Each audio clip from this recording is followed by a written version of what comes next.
Hello friends, यदि आप pregnancy के लिए ट्राई कर रहे हैं और आपका बच्चा नहीं लग पा रहा है और आपको ये बताया गया है कि आपकी दोनों तरफ की ट्यूब्स बंद हैं यानी कि फैलोपियन ट्यूब ब्लॉक्ड है, तो क्या ये दूरबीन से खोली जा सकती है?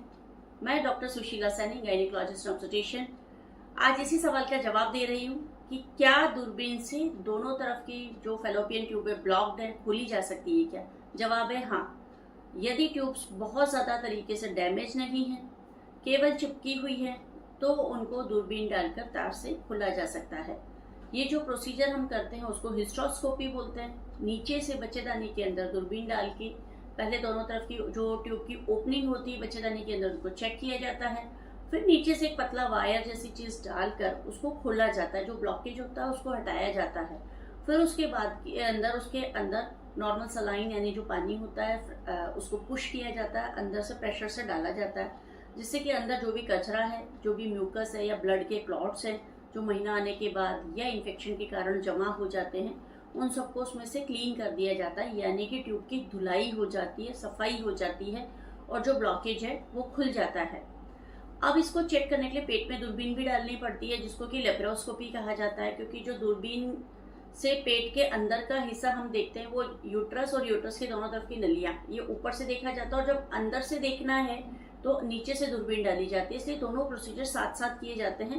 तो इस पूरे प्रोसीजर को हम डायग्नोस्टिक हिस्ट्रोस्कोपी लेप्रोस्कोपी कहते हैं, जिसको कि आप लोग जैसे बच्चा नहीं लगने की जांच या दूरबीन की जांच भी कहते हैं। और इसी के साथ जब नीचे से इसमें दवाई पुश की जाती है, पानी पुश किया जाता है सफाई के लिए, तो वो भी साथ में ही किया जाता है। तो पेट में दूरबीन डालकर ये कंफर्म कर लिया जाता है कि नीचे से जो पानी पुश किया है या रंगीन पानी डाला है वो ट्यूब में से बाहर निकल के आ रहा है या नहीं आ रहा है।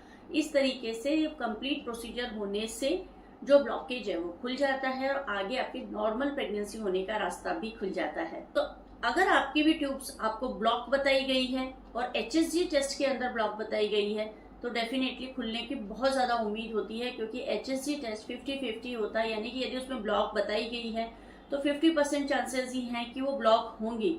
50% केसेस में खुली हुई होती है, लेकिन वो दर्द में स्पाज्म के कारण, ट्यूब के सिकुड़ जाने के कारण वो जो टेस्ट होता है वो ब्लॉक बता देता है या नेगेटिव आ जाता है।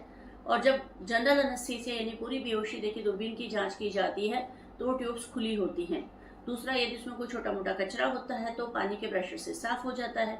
तीसरा, यदि उसके अंदर छोटा मोटा कुछ चिपकी हुई है, कोई ब्लॉकेज है, तो वो तार डाल के खोला जा सकता है, जिसको हिस्ट्रोस्कोपिक कैन्युलेशन कहा जाता है।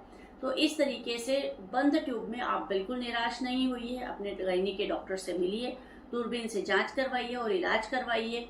और IVF में बहुत सारा पैसा डायरेक्टली खर्च करने की जरूरत नहीं है। दूरबीन की जांच और इलाज से आपको नॉर्मल प्रेगनेंसी भी संभव है।